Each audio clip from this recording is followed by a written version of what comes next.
Aujourd'hui, on plonge dans une des histoires les plus connues de tous les temps, celle de David contre Goliath. On va la décortiquer ensemble pour comprendre pourquoi, même après des milliers d'années, elle nous parle encore autant.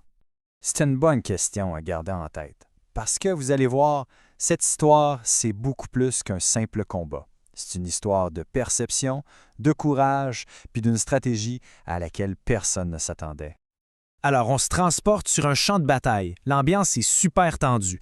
D'un côté, on a l'armée des Israélites, de l'autre, celle des Philistins. Les enjeux sont énormes, on sent que ça peut éclater à tout moment. Mais le problème, c'est que tout est bloqué. L'armée d'Israël est complètement paralysée. Pas par l'ennemi au complet, non, par un seul homme. La peur, elle a un nom, elle a un visage, celui d'un unique champion. Et la source de cette terreur, la voilà. Plus de 2,90 m. C'est pas juste un soldat, là c'est un véritable géant. Juste ce chiffre, ça suffit à rendre la menace réelle, presque surhumaine. Et chaque jour, c'est la même chose. Ce géant, Goliath, il avance et il lance son défi. Il se moque d'eux. Mais dans les rangs des Israélites, personne. Personne ne bouge. Le silence est total.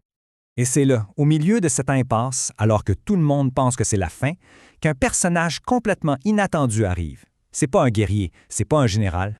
C'est David. Honnêtement, c'est quasiment un hasard s'il est là. C'est un jeune berger.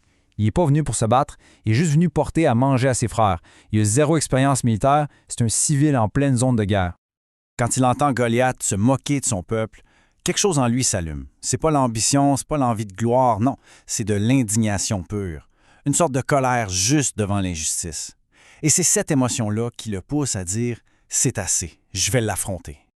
Juste pour qu'on se fasse une idée, en regardant les deux combattants, c'est le jour et la nuit. D'un côté, Goliath, un géant, un pro de la guerre avec un équipement lourd pour le corps à corps.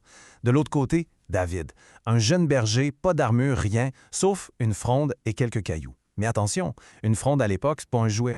C'était une arme à distance redoutable qui pouvait lancer des projectiles à une vitesse mortelle. N'empêche, sur papier, l'issue du combat semble déjà écrite. Alors, voilà, le moment est venu. Le géant et le berger sont là, l'un en face de l'autre. La tension est à son maximum. Les deux armées au complet retiennent leur souffle. C'est maintenant que ça se passe. Et là, avec ces mots, David vient de changer les règles du jeu. Il refuse de se battre sur le terrain de Goliath. Ça devient plus un combat de force physique, mais un face-à-face entre deux mondes.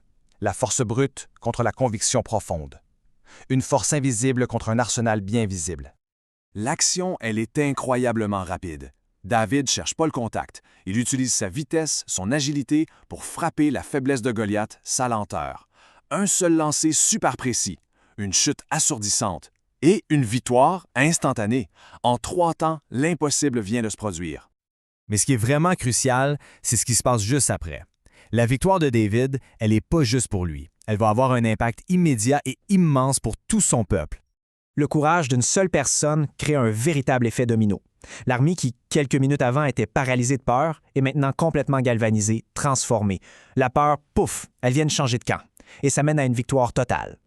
Au fond, cette histoire nous rappelle quelques vérités assez puissantes.